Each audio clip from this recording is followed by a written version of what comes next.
नमस्कार साथियों, स्वागत है आप सभी का अंकित इंस्पायर्स इंडिया पर। मैं हूं अंकित अवस्थी। दुनिया में एक और युद्ध शुरू हो चुका है।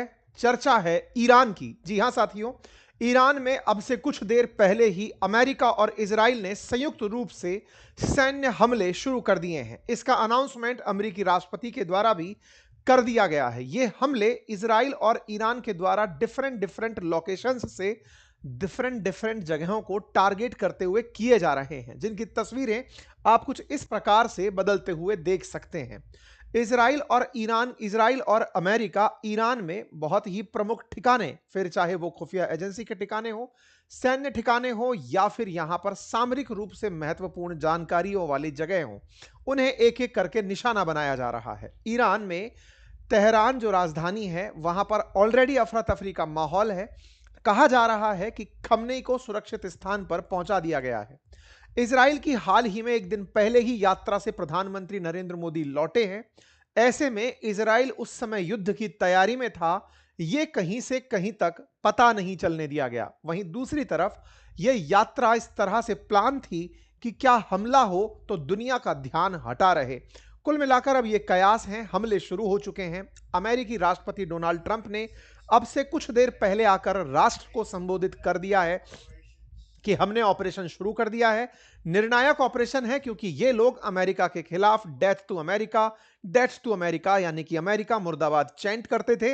अमेरिका अपने खिलाफ किसी भी प्रकार के लोगों को बर्दाश्त नहीं करेगा, इसीलिए मेजर कॉम्बैट ऑपरेशन मिलकर शुरू कर दिया गया है। अमेरिका ने इसका नाम ऑपरेशन एपिक फ्यूरी रखा है। वहीं रोरिंग लॉइन रखा गया है इजराइल के द्वारा। बदले में ईरान की तरफ से भी एज एक्सपेक्टेड हमले शुरू हो चुके हैं। इजराइल के खिलाफ और अमेरिका के खिलाफ ईरान उन जगहों को ठिकाने बना रहा है जहां अमेरिका के ऑलरेडी बेसिस बने हुए हैं मिडिल ईस्ट में। उन्हें एक एक करके निशाना बनाया जा रहा है। बहरेन पर मिसाइल रिपोर्ट हुआ है, मिसाइल हमला। कतर, यूएई, तमाम उन देशों में जहां पर अमेरिका के सैन्य अड्डे हैं, उन सभी जगहों पर हमले सुनाई दे रहे हैं। ऐसे में खतरों के चलते फ्लाइट्स की यात्रा रोक दी गई है। उस पूरे क्षेत्र के अंदर अस्थिरता का माहौल है। कल के जब बाजार खुलेंगे, यानी मंडे को जब बाजार खुलेंगे, उस पर उनका गहरा असर हो सकता है। कुल मिलाकर के इन दो के द्वारा मिलकर के खमनेई के खिलाफ एक्शन शुरू कर दिए गए हैं। कुल मिलाकर मिडिल ईस्ट इस समय हॉटलाइन बन चुका है। फिलहाल पर्शियन गल्फ किसी भी प्रकार की यात्रा के लिए सुरक्षित नहीं बचा है, क्योंकि ईरान इन सामने वाले देशों में, चाहे यूएई हो, कतर हो, बहरेन हो, कुवैत हो, इन्हें निशाना बना रहा है। साथ ही साथ वो इजराइल को भी निशाना बना रहा है। लेकिन इजराइल और अमेरिका इजराइल के पास खड़े हुए यहां पर युद्धपोत से और पर्शियन गल्फ से और इन तमाम ठिकानों से, जिसमें जॉर्डन भी शामिल है, यहां से ईरान को निशाना बना रहा है। जानने योग्य बात यह है कि ईरान हमेशा से यह कहता आया था कि यदि हम पर हमला होगा तो हम अमेरिकी ठिकानों को टारगेट करेंगे। अमेरिकी ठिकाने इन सभी देशों में जहां पर भी हैं, हमले हो रहे हैं। लेकिन अब अगर ये देश संयुक्त रूप से एक साथ हमले करने चले आते हैं, क्योंकि ईरान से रिपोर्ट ये आ रही है कि उन्होंने अबू धाबी में सिविलियंस की मौत हो गई है ईरान के हमलों के चलते। अगर यूएई भड़क करके ईरान पर हमला करने की ठान ले, सऊदी हमला करने की ठान ले, यानी कि ये फ्रंट पूरा पूरा एकदम ईरान पर अगर हावी हो जाए, तो शायद ये युद्ध एक दिन भी नहीं सस्टेन कर पाएगा। ऐसे में उम्मीद है कि ईरान के साथ अब कौन चलकर आएगा, क्या क्या प्रक्रियाएं होंगी, वो सब जानने की जिज्ञासा, एक एक करके सारी बातें अब डिटेल में आपके साथ साझा करने जा रहा हूं। लेकिन इन्हीं हमलों के बीच में जो सबसे जबरदस्त जानकारी है वो ये है कि जो हमारी एआई मास्टरी क्लास पर ऑफ चल रहा है 33% का, आज उसका आखिरी दिन है। यदि आप चाहते हैं 20 से अधिक एआई टूल्स को यूज करना सीखना चाहते हैं, जिसमें से बता के 20 प्रॉमिस किए थे, 30 के आसपास ऑलरेडी मैं करा चुका हूं, सिखा चुका हूं, और आज के सेशन में मैंने आपको गाना बनाना सिखाया है। उसकी जल्दी ही आपको ग्लिम्स भी मिल जाएंगे। हमारे ही सेशन में बनाना सिखाई गई वेबसाइट जो आप भी बना सकते हैं वाइब कोडिंग से बना सकते हैं गाना, ये सब सिखा रहा हूं अपनी क्लास में, वो भी बहुत ही नॉमिनल प्राइस में। आप अपनी वेबसाइट्स बना करके डिप्लॉय कैसे कर सकते हैं, ये सारी चीजें सीखने के लिए जल्दी से जाकर कोर्स ज्वाइन कर लीजिए। 1 साल की वैधता के साथ कोर्स उपलब्ध है। कमेंट बॉक्स में लिंक लगा हुआ है, जाकर आप एनरोल कर लीजिए। साथियों, जानकारी डिटेल में यह है कि इजराइल ने शनिवार को ईरान पर हमला कर दिया है। यह सुर्खी इजराइल के नाम पर सबसे पहले बाहर आई। लेकिन अनाउंसमेंट अमेरिकी राष्ट्रपति द्वारा हुआ। इसका मतलब यह है कि इजराइल में जो अमेरिकी बेस है वहां से हमला शुरू हुआ। अभी तक कहीं भी किसी मीडिया में यह डिक्लेयर नहीं किया गया है कि हमले कहां से हो रहे हैं, लेकिन चूंकि इजराइल की तरफ से हमले हुए हैं तो यह कहा जा रहा है कि इजराइल ने किए हैं, लेकिन अमेरिका अपने बेसिस से हमले अनाउंस कर रहा है। यह तेहरान के अंदर उठते हुए धुएं के गुबार हैं जिन्हें आप तस्वीरों में देख सकते हैं। लेकिन इस तरह की खबरों के बीच में हम किसी भी प्रकार के वीडियो की और उसके साथ हो रही घटना की सत्यता पुष्टि नहीं करते, क्योंकि युद्ध के काल में जो भी तस्वीरें बाहर आती हैं एआई के समय पर इनके अंदर बार बार फैक्ट चेक करना होता है। हम लगातार इन खबरों को लाने से पहले बहुत देर तक इन्हें यही जांचते रहे कि इनमें से सही कौन सी है, गलत कौन सी है। फिर भी हम आपसे कहेंगे कि आप खबर पर ध्यान दें, उसकी वजह से जो नुकसान दिखाया जा रहा है या फिर लोगों को जो खबरें सुना के दिखाई विजुअलाइज कराई जा रही हैं उन पर थोड़ा बच कर रहें, ठीक है। कुछ इस तरह के हमले क्लेम किए जा रहे हैं। कुछ अच्छे हैंडल्स जिन्हें बड़े बड़े मतलब राष्ट्र अध्यक्ष फॉलो करते हैं, हम उन्हें देख करके लोकल मीडिया को लगातार ट्रैक करके आप तक इन तस्वीरों को लेकर आ रहे हैं, ठीक है साहब। लोकल मीडिया मतलब इंडिया की लोकल मीडिया नहीं, उन देशों की लोकल मीडिया जो वहीं पर खबरें चलाती है, हम उनको लेकर के आपके सामने लेकर आ रहे हैं, ठीक है। चलिए यहां पर इसके बाद जानकारी निकल कर आती है कि जो खमनेई हैं उन्हें सुरक्षित स्थान पर शिफ्ट कर दिया गया है। इजराइल की ईरान पर इन सभी जगहों पर हमले हुए हैं। इजराइल ने ईरान में इन सभी जगहों पर हमले किए हैं। इंटरेस्टिंग पार्ट यह है कि बार बार नाम इजराइल का आ रहा है। आपको याद होगा कि ईरान ने लगभग सभी को बहुत पहले से यह धमका रखा था, अमेरिका को विशेष रूप से, कि आपका जो मिडिल ईस्ट में कोई भी बेस है अगर वहां से हम पर हमला हुआ तो हम उस देश पर हमला कर देंगे। तो ये हमले इजराइल से शुरू हुए हैं। इजराइल में परसों तक प्रधानमंत्री मोदी थे, उन्हें छोड़ने के लिए बेंजामिन नेतन्याहू एयरपोर्ट तक आए थे, किसी प्रकार की कोई हवा नहीं लगने दी और वहां से ये हमले होकर के आ रहे हैं। तस्वीरें आपके सामने हैं। आईआरजीसी कंफर्म कर रही है कि किस तरह के मिसाइल हमलों की वेव आई है। ये आज ही हुए हमलों की तस्वीरें हैं। अमेरिकी राष्ट्रपति के बयान आ रहे हैं कि हमने एक मेजर कॉम्बैट ऑपरेशन शुरू कर दिया है ईरान के खिलाफ, और इस तरह हमने ये जो हमले शुरू किए हैं इसमें केवल अमेरिकी लोगों को बचाने के लिए, क्योंकि इस दुनिया में जो लोग अमेरिकियों को पसंद नहीं करते उन्हें हम पसंद नहीं करते, ये उसको खत्म करने निकल पड़े हैं। कुल मिलाकर के इन्होंने ऑपरेशन की डिटेल जानकारी दी और कहा कि इसका उद्देश्य अमेरिकी लोगों की सुरक्षा है और ईरान सरकार से आने वाले खतरे को खत्म करना है। ईरान की एक्टिविटी अमेरिका, उसके सैनिकों और विदेशों में उसके ठिकानों और सहयोगी देशों के लिए खतरा रही है, इसलिए हमने ऑपरेशन एपिक फ्यूरी शुरू कर दिया है। इजराइल ने इस हमले का नाम लियोनस रॉर या रोरिंग लायन नाम दिया है और इस लियोनस रॉर के अंदर अमेरिका और ईरान दोनों मिलकर के ईरान पर हमले कर रहे हैं। साथियों, मैं आज से 1 महीने पहले ही आप लोगों को इस हमले का अलर्ट दे रहा था। ईरान पर अटैक का अलर्ट हमने आपको तब भी दिया था जब कतर एयरबेस को छोड़ने के अमेरिकी सैनिकों को आदेश दिए गए थे। ये आदेश क्यों मिले थे? क्योंकि ईरान के अंदर ईरान की जनता के द्वारा वर्तमान में जो बैठी हुई खमनेई सरकार है उसके खिलाफ प्रोटेस्ट किए जा रहे थे, लेकिन खमनेई सरकार ने उन्हें कुचलने का भरसक प्रयास किया और कुचलते हुए लगभग 30,000 लोगों को मार दिया। इसके बाद अमेरिका लगातार यहां पर लोगों की सुरक्षा के लिए आने का प्रयास कर रहा था, लेकिन मिडिल ईस्ट के देश पीछे हट गए। हमने इस पर सेशन भी किया कि अल्टीमेटली क्या ट्रंप डर गए हैं? वो क्यों नहीं हमला कर रहे हैं? जो इतना ज्यादा संभावित हमला था वो क्यों रुक गया? इसके पीछे का कारण निकल कर आया क्योंकि अमेरिका ने सब तरह की तैयारियां कर ली थी, लेकिन जिनके दम पर की थी उन्होंने पैर पीछे खींच लिए थे। चाहे सऊदी हो, चाहे यूएई हो, बहरेन हो, कतर हो, इनने कहा कि अब हमारे देश के अंदर स्थित जो बेसिस हैं उनका इस्तेमाल ईरान पर हमला करने के लिए नहीं करेंगे। तो ट्रंप को अपना पूरा मिशन 1 महीने रोकना पड़ा। 1 महीने से पहले ही 28 जनवरी आते आते तैयारियां पूरी होने लगी और इस तैयारी में यह तय हुआ कि ईरान पर अब अमेरिकी हमला अगर होगा तो इसके लिए या तो डियागो गार्सिया जो कि हिंद महासागर में स्थित है उसका इस्तेमाल किया जाएगा, या अमेरिकी युद्धपोतों का इस्तेमाल किया जाएगा जो कि पर्शियन गल्फ में पहुंच गए, या फिर इजराइल का द्वारा इस्तेमाल किया जाएगा, जॉर्डन का इस्तेमाल किया जाएगा जहां ईरान नहीं पहुंच पाएगा। फिर जब ये हमले आ रहे थे, मैं सारे अपडेट दिखा रहा हूं आप लोगों को जो मैंने अब तक दिए। मैंने आज से 2 हफ्ते पहले भी आपको जानकारी दी कि अमेरिका ने अपने लोगों को साफ साफ कह दिया है कि अमेरिका के जितने भी लोग हैं वो ईरान छोड़कर निकल लें और जो हमारे भी समर्थक हैं वो निकल लें। इस बीच में अमेरिका लगातार ईरान से टाइम बाई कर रहा था, बातचीत में लगा था, नेगोशिएशन में लगा था, शर्तें रख रहा था।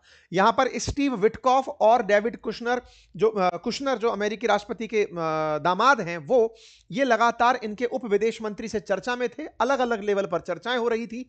अमेरिका ईरान के सामने लगातार शर्तें रख रहा था कि आप यूरेनियम एनरिचमेंट जिससे न्यूक्लियर बम बनता है वो रोक दें और जो बनाया हुआ न्यूक्लियर बम का मटेरियल है उसे खत्म कर दें, जो भी मिसाइलें बनाई हुई हैं उन्हें खत्म कर दें और प्रॉक्सी बलों को मजबूती देना बंद करें, चाहे यमन में हूती हो या फिर लेबनान में हिजबुल्लाह या फिर गाजा के अंदर हमास, उनकी मदद करना बंद करें। अमेरिका इन शर्तों के साथ ईरान से बात कर रहा था। ईरान ने एक समय तक यह सहमति जता दी थी कि वो अपने पास रखा हुआ एनरिच्ड यूरेनियम कम कर लेगा, लेकिन अमेरिका लगातार ईरान पर प्रेशर बनाया जा रहा था, कह रहा था कि आप अपने न्यूक्लियर मटेरियल को खत्म करिए। यहां पर अभी वार्ताएं चल ही रही थी, लेकिन इन्हीं के बीच में ये सीन बनते हैं, अमेरिका के द्वारा ईरान पर हमला कर दिया जाता है। इस अमेरिका के द्वारा किए गए हमले को इजराइल से शुरू किया जाता है और इजराइल के पास ही इन्होंने अपना युद्धपोत खड़ा कर रखा है, वहां से ये हमले शुरू कर दिए जाते हैं। लगातार ईरान के अंदर लोग जो अमेरिका को चाहते हैं वो प्रदर्शन कर रहे हैं, अमेरिका की मांग कर रहे हैं। इसी के चलते अमेरिका ने 12 जनवरी को भी मैसेज भेजे थे कि हेल्प ऑन द वे है, और अभी जब ये हमले हुए तो इसे इस तरह से मैसेज भेजकर बताया गया, हेल्प हैज अराइव्ड। ईरान में रह रहे उन तमाम लोगों को जो अमेरिका समर्थक हैं या वो जो वर्तमान सरकार के विरोधी हैं, उनके मोबाइल पर एक मैसेज सर्कुलेट होता है जिस पर लिखा जाता है कि हेल्प पहुंच चुकी है। यह हेल्प पहुंच चुकी का संदेश 12 जनवरी से अपेक्षित था, जब ट्रंप कह रहे थे कि हेल्प निकल पड़ी है। अमेरिका से हेल्प को पहुंचने में 1.5 महीने का वक्त लगा, इसमें 30,000 लोगों की जानें चली गई, लेकिन फिर भी देर से आए दुरुस्त आए अमेरिकी हमले ईरान में हो गए। इसको लेकर के रजा पहलवी, जो कि यहां से निर्वासित लीडर हैं, जो अमेरिका में राज कर रहे हैं, अमेरिका में छिपकर बैठे हैं, ईरान के पूर्व राष्ट्राध्यक्ष के बेटे हैं, उन्होंने कहा कि मैंने अपना वादा पूरा किया और मैं अब आपके ऊपर हमला करने के लिए अमेरिका को ले आया हूं। इन्होंने कहा कि जनता की सरकार बनेगी, खमने को हटा दिया जाएगा, चिंता मत करिए, सब सही हो जाएगा। रेजा पहलवी के द्वारा ईरान में बैठे ईरानियंस को यह कहते हुए विश्वास दिलाया जा रहा है कि चिंता मत करिए, सत्ता परिवर्तन जल्दी होगा। कल तक अपडेट यह था कि मार्को रूबियो 2 या 3 मार्च को इजराइल की यात्रा पर जाएंगे। यह अपडेट कल तक का था, लेकिन इस अपडेट के अंदर समय बीतता गया और अपडेट आने लगे अमेरिका के राष्ट्रपति के द्वारा आज सुबह, जब उन्होंने यह कहा कि हमें मजबूरन अब इस स्थिति की तरफ पहुंचना पड़ रहा है कि हमें एक डिफिकल्ट डिसीजन लेते हुए हमले की तैयारी करनी पड़ रही है। इसी के ऊपर कल रात को हमने आपको अपने ट्विटर हैंडल अंकित कुमार अवस्थी पर अपडेट दिया था। मेरे प्यारे साथियों, युद्ध से जुड़े अपडेट के लिए भी आप इस हैंडल को फॉलो कर लीजिए, क्योंकि सेशन दिन में एक हो पाता है लेकिन अपडेट बहुत सारे होते हैं, आप इन्हें यहां से प्राप्त कर सकते हैं। हम लगातार आपको एकदम फैक्चुअल सही जानकारी के साथ अपडेट करते हैं, आप इसे फॉलो कर लीजिएगा। इसका लिंक भी मैं कमेंट बॉक्स में पिन करवा देता हूं, चेक कर लीजिएगा। साथियों, इस पर कल हमने अपडेट दिया था कि अमेरिका का एक बड़ा विमान वाहक पोत है जिसका नाम यूएसएस गेराल्ड आर फोर्ड है, वो पहुंच चुका था हाइफा शहर के पास। इजराइल के अंदर जो हाइफा है वहां पर पहुंच चुका है। इसका कारण यह था कि अमेरिका यह जानता था कि इजराइल से जैसे ही हम हमले करेंगे, उधर से ईरान इजराइल पर हमले करेगा, तो यहां से हम बदला कैसे लेंगे और इस आर फोर्ड से हम कैसे हमला करने के लिए फाइटर जेट्स को उड़ाएंगे, यह सारा काम हो रहा था। यह यूएसएस आर फोर्ड है साथियों, जो कि 2 न्यूक्लियर रिएक्टर से मिलकर चलता है। 1 लाख टन इसका डिस्प्लेसमेंट है और यह 55 किलोमीटर प्रति घंटे की रफ्तार से पानी में तैरता है। इसकी कीमत अपने आप में 43 बिलियन अमेरिकी डॉलर है। यह बहुत बड़ा विमान वाहक पोत है जिस पर 75 से अधिक एयरक्राफ्ट एक समय पर तैनात रहते हैं। अमेरिका का यह विमान वाहक पोत कल ही पहुंचा और आज सुबह सुबह स्टेट ऑफ इजराइल ने हमला शुरू कर दिया। अमेरिकी सेनेटर्स इसे इस तरह से सेलिब्रेट कर रहे हैं कि अब खमनेई का पतन निश्चित है। तमाम प्रकार की एडवाइजरीज भारत की तरफ से सब तरफ जारी कर दी गई हैं, चाहे वो इजराइल के अंदर रहने वाले लोग हों, सब जगह एडवाइजरीज जारी कर दी गई हैं। मिडिल ईस्ट में अंतरराष्ट्रीय उड़ानें रद्द कर दी गई हैं। विज एयर ने इजराइल, दुबई, अबू धाबी, अमान सभी की 7 मार्च तक फ्लाइट रोक दी हैं। लुफ्तांसा ने भी अपनी फ्लाइट रोक दी हैं। केएलएम ने भी, तमाम प्रकार की जितनी भी एयरलाइंस हैं उन सभी ने अपनी उड़ानें रद्द कर दी हैं। अब सवाल यह है कि ईरान क्या कर रहा है। ईरान ने भी अपनी तरफ से इजराइल पर मिसाइलें दागना शुरू कर दिया है और जनता से अनुरोध किया है कि वे सरकार के निर्देशों का पालन करें और उसके खतरों को रोकने के लिए तैयार रहें। इधर इजराइल डिफेंस फोर्सेस अपनी तैयारियों में लगे हुए हैं। अपडेट लगातार जनता को दिए जा रहे हैं कि क्या क्या हो सकता है और अमेरिका इजराइल में बैठ करके सारी प्रिपरेशंस कर रहा है। ईरान के लोगों को बाकायदा मोटिवेटेड रखने के लिए ईरान की टीवियों पर गाने चलाए जा रहे हैं जो युद्ध के लिए लोगों को मोटिवेशन दे रहे हैं। उस तरह की तस्वीरें हैं। उड़ते हुए हवा में फाइटर जेट देखे जा रहे हैं। ईरान के अंदर मिग-29 उड़ते देखे गए हैं। पूरे इजराइल में फिलहाल सायरन बज रहे हैं क्योंकि ईरान की तरफ से काउंटर ऑफेंसिव हमले इजराइल की तरफ शुरू हो चुके हैं। इजरायली डिफेंस फोर्सेस भी इस बात को एडमिट कर रही हैं। तमाम जगहों को निशाना बनाया गया है। इजराइल को टारगेट बनाते समय ये जितने भी रेड अलर्ट दिखाई दे रहे हैं ये इजराइल पर बदले की कार्रवाई में होते हुए हमलों के हैं, जिसे इजराइल एयरफोर्स के द्वारा लगातार पब्लिक किया जा रहा है, जनता को सूचित किया जा रहा है। लोग सुरक्षित जगहों पर रुकने के लिए बंकरों में चले गए हैं परिवारजनों के साथ। प्रधानमंत्री बेंजामिन नेतन्याहू ने भी दोस्तों को सभी सूचित कर दिया है। कहा है 1 घंटे पहले ही अमेरिका और इजराइल ने मिलकर के ईरान को खत्म करने के लिए ऑपरेशन शुरू कर दिया है। इसके लिए वो प्रेसिडेंट डोनाल्ड ट्रंप को धन्यवाद देते हैं।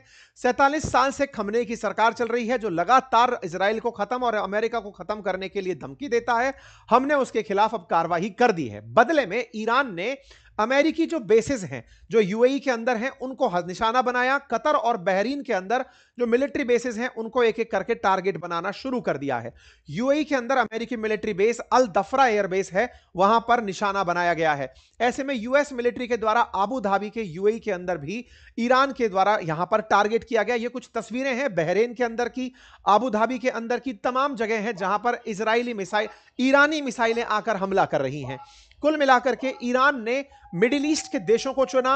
वो अमेरिका तक मिसाइल नहीं पहुंचा सकता, या तो इजराइल पहुंचाएगा या मिडिल ईस्ट। अब चक्कर यह है कि मिडिल ईस्ट में अमेरिका के जो एयर बेसेस हैं वो हैं तो उन देशों के अंदर। ऐसे में उन देशों पर हुआ हमला उनकी संप्रभुता का उल्लंघन माना जाएगा। तो अमेरिका मिडिल ईस्ट के इन देशों को भड़का सकता है कि आप लोगों ने तो मना किया था कि आप अपने एयर बेस का इस्तेमाल नहीं होने देंगे, हमने इस्तेमाल भी नहीं किया, फिर भी आपके ऊपर हमला ये जो कर रहा है ईरान, ये कहां तक सही है। बस यही भड़काने का काम वो करेगा और इन मिडिल ईस्ट के सभी देशों को साथ लेकर ईरान पर हमला करवाएगा। बहरीन की तरफ से आया हुआ ये सिक्योरिटी अलर्ट मैसेज है, कतर की तरफ से मैसेज है, ये तमाम चीजें, और ईरान जो इंडिया के अंदर है एम्बेसी के रूप में वो भी सूचना इन सारी को देता जा रहा है।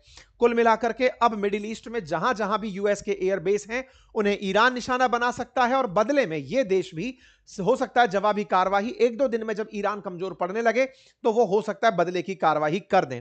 आबू धाबी में ईरान के 2 हमले हो चुके हैं। यूएई इस बात से उखड़ा हुआ है, कह रहा है कि वो ईरान के हमलों का जवाब देगा। देखना होगा कि यूएई इस बात में अगर अग्रसर होता है तो दुबई और आबू धाबी पर ईरानी हमले कितना नुकसान पहुंचाएंगे। साथियों, मिडिल ईस्ट में जो मच अवेटेड अशांति थी वो हो चुकी है। मेरे प्यारे साथियों, आप सभी को मैंने समय समय पर जब भी किसी इस तरह की घटना होती है उसकी पूरी भूमिका मैं आपके सामने लेकर पहले से आता हूं। वेनेजुएला के बारे में भी हमने आप लोगों को बताया था, 2 महीने पहले ही बताना शुरू किया था कि क्या तैयारियां चल रही हैं। ईरान पर हमले के बारे में मैं पिछले 2 महीने से आपको अपडेट दे रहा हूं कि ये इस तरह से प्लान हो रहा है। आप सभी लोग उसकी तैयारी से आज तक सज्ज हैं। बस आपसे एक छोटी सी रिक्वेस्ट रहती है कि आप बस चैनल को सब्सक्राइब कर लें ताकि ऐसे समय पर जब कोई अपडेट आए तो आप तक पहुंच जाए, जो कि फ्री ऑफ कॉस्ट सब्सक्राइब करना होता है। लेकिन हमारी हिम्मत होती है, मोटिवेशन होता है आपका हमारे साथ जुड़ना, यह हमारे लिए ताकत बनकर दिखता है। हम लोगों को बता पाते हैं कि हम कितने बड़े आपके ट्रस्टवर्दी साथी हैं जो आप तक सूचनाएं लेकर आते हैं। ठीक है, बाकी मैंने अपने कोर्स का लिंक कमेंट बॉक्स में पिन कर दिया है। आप तो बढ़िया से आर्टिफिशियल इंटेलिजेंस सीखिए, उसके यूजेस सीखिए। आप सीखिए कि कैसे वेबसाइट बनाते हैं, कैसे अपनी प्रोफाइल बनाते हैं, रेज्यूमे बनाते हैं, यूपीएससी की तैयारी कैसे कर सकते हैं, इमेजेस कैसे बना सकते हैं, कंटेंट राइटिंग कैसे कर सकते हैं, अपने लिए नोशन का इस्तेमाल, नोटबुक एलएम का इस्तेमाल कैसे कर सकते हैं, गाना खुद के लिए कैसे बना सकते हैं, ये सारी चीजें हम लोग सिखा रहे हैं। इवन मैंने क्लाउड तक का यूज करना आप लोगों को अपने सेशन में सिखाया है। जल्दी जाइए और जल्दी से उसे एनरोल करिए, क्योंकि इस तरह की वेबसाइट बहुत ही कम समय में बना करके मैं अपनी क्लास में सिखा रहा हूं। लिंक कमेंट बॉक्स में है, ऑफर आज रात तक है। धन्यवाद।